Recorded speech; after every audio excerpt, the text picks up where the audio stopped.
سب سے غلیظ اور گندا اور پلید اور ناپاک اور گوبر والا رشتہ بوائے فرینڈ اور گرل فرینڈ کا رشتہ ہے. یہ چپ بیٹھے ہوئے ہوتے ہیں. میرے پاس ایک دفعہ میں سفر پہ تھا تو ایک شخص آیا اپنی گرل فرینڈ کو لے کر. لڑکا تھا, یونیورسٹی میں کہیں ٹور پہ نکلے ہوئے تھے, ہم بھی گلگت چترال گئے ہوئے تھے, وہ بھی پورا بس بھر کے نا لڑکے لڑکیوں کی جاتے ہیں لوگ یونیورسٹیوں میں. ماں باپ نے تو اپنی بیٹیوں کو بالکل ماشاءاللہ بے غیرت بنانے میں کوئی کسر چھوڑی. ماں باپ چاہتے ہیں اچھی ڈاکٹر بنے ہماری بیٹی, کماؤ پوت بنے, کمائے.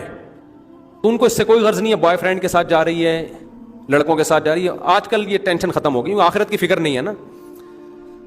تو وہ آیا میرے پاس, کہہ رہے میری گرل فرینڈ ہے, آپ کو سلام کہہ رہی ہے, میں بھی آپ کو سلام کہہ رہا ہوں, میری گرل فرینڈ کے لیے کوئی حکم ہو تو بتائیے. میں نے کہا اس کو حکم یہ ہے, کوئی نصیحت ہو تو بتائیے.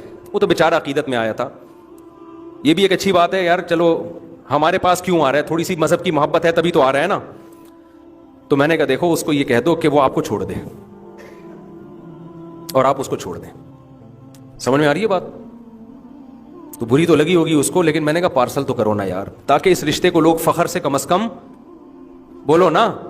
اگر میں کہتا اچھا گرل فرینڈ اس کو سلام کہیے گا میرا, اپنی گرل فرینڈ, اس کی نظر میں یہ ہوتا ہے کہ یہ کوئی بری بات نہیں ہے. تو میں نے کہا یار آپ کی گرل فرینڈ نے جو کہا ہے کہ مفتی صاحب کو سلام پہنچا دیں اور کوئی نصیحت ہو, میں نے کہا پہلی نصیحت تو یہی ہے کہ وہ آپ کو چھوڑ دیں. اس سے آگے میں نہیں بڑھا کہ بھنگی چمار, یہ اس لیے نہیں بڑھا کہ یہ موقع نہیں تھا, کیونکہ وہ عقیدت محبت میں جب ایک آ رہا ہو نا تو پھر بھنگی چمار نہیں کہا جاتا اس کو, ٹھیک ہے نا. آپ کے تو عقیدت محبت میں نہیں, وہ ویسے ہی آ رہا ہے سلام دعا کے لیے, لیکن یہ بھنگیوں چماروں والا رشتہ ہے, یہ عزت داروں والا رشتہ بولو نہیں ہے. پھر مجھے بعد میں فوراً ایک دم بعض دفعہ ایمرجنسی میں کوئی بات ہوتی ہے نا, تو بعد میں مجھے خیال آیا کہ مجھے ایک جملہ ایڈ کر لینا چاہیے تھا کہ اگر اسی کے ساتھ رہنا ہے تو نکاح کر لو, اور آ جاؤ میں نکاح پڑھا دیتا ہوں یہیں پہ.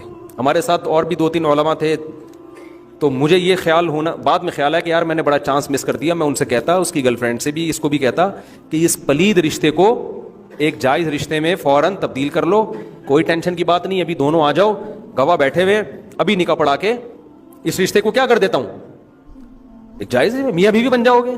اور رہنے کی نیت سے, اس نیت سے نہیں کہ گلگت سے واپسی کے ٹور پہ ہم نے کیا کرنا ہے, وہ اس نے عدالت سے خلا لینی اور اس نے طلاق دینی ہے, ایسا کچھ نہیں. رہ لو یار, کیا جا رہا ہے یار تمہارا, کتنا آسان ہے, ابھی بھی تو گھوم ہی رہے ہو نا, میاں بیوی بن کے گھومو, لائف کو انجوائے کرو اور رہنے کی نیت سے. لیکن وہ جب بات آئے گی اور ایکچولی رخصتی کیسے ہوگی, ایکچولی ابھی ایجوکیشن اور ٹوپی ڈرامے بکواسات شروع ہو جائیں گے, فوراً ایک لمبی کہانی شروع ہو جائے گی.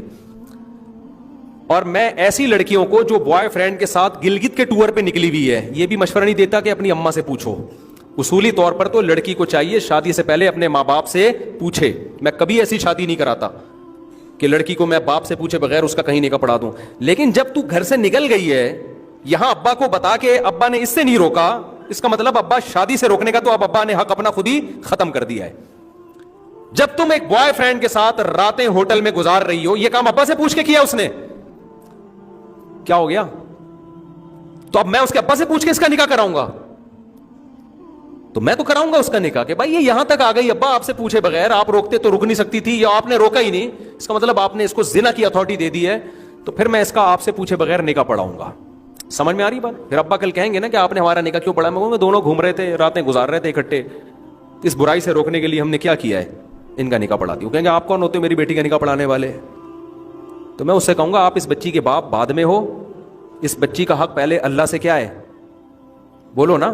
اللہ کا رشتہ پہلے مقدس ہے, اللہ اس برائی کو پسند نہیں کرتا. تو اللہ نے مجھے یہ اتھارٹی دی ہے کہ آپ کی ولایت نکاح کے معاملے میں اس پہ ساقط ہو چکی ہے, آپ اس کے ولی شادی بیاہ کے معاملے میں رہے نہیں ہو. سمجھتے ہو کہ نہیں سمجھتے؟ تو مجھے خدا نے اجازت دی ہے کہ میں ان کا نکاح پڑھا دوں آپ سے پوچھے بغیر, کیونکہ یہ کام کے لیے بھی تو ولی کی اجازت چاہیے تھی نا. تو ولی کے لیے جائز تھا اجازت دے دیتا کہ ابے نکاح کے لیے جب ولی کی اجازت ضروری ہے تو کیا بوائے فرینڈ بنانے کے لیے ضروری نہیں ہے, اور ولی کے لیے جائز ہے کہ اس کو اجازت دے؟ تو جس ولی نے اپنی بیٹی کو بوائے فرینڈ رکھنے کی اجازت دے دی ہے تو وہ اس کو شوہر بنانے سے کیسے روک سکتا ہے؟ نہیں آ رہی کھوپڑی میں تو جو چل رہے ہو چلتے رہو بیٹھ کے. بال اصل بات میں یہ کر رہا تھا, جب کوئی بتایا کہ میری گرل فرینڈ ہے تو بولا یار بڑا گندا بھنگیوں والا کام کیا, اور صلاحیے کیسے آنا ہوا, آپ فوراً موضوع چینج کر دو کیونکہ پھر وہ برسے گا آپ کے اوپر, تو کون ہوتا ہے مجھے روکنے والا. ایک دفعہ یہ پارسل کر دیا کرو تاکہ اس کو شاید اس کے ضمیر جاگ جائے کہ میں کوئی اچھا کام نہیں کر رہا, شاید اپریشیٹ نہ کیا کرو. اور گرل فرینڈ کا جو رشتہ ہے نا, یاد رکھو اس کے جوڑنے کا کوئی ثواب اسلام میں نہیں ہے.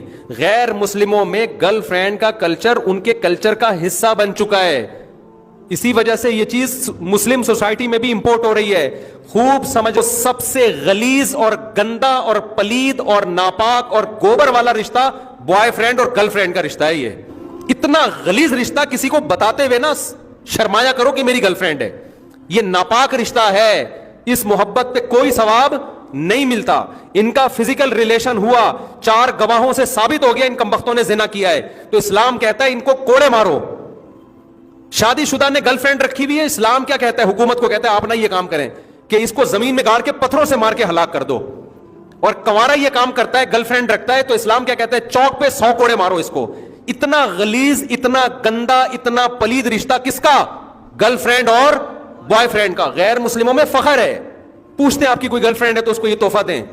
آپ زمین میں گڑ جایا کرو یہ بتاتے ہوئے کہ میری کوئی گرل فرینڈ ہے. نہیں آ رہی میرا خیال ہے بات سمجھ میں؟ گرل فرینڈ سے رشتہ جوڑو گے, خدا کی نظر میں ناپاک اور پلید بن جاؤ گے, زانی کہلاؤ گے. بیوی سے جتنا قریب ہوگے اللہ کی نظر میں اتنے ہی مبارک اور مقدس بن جاؤ گے.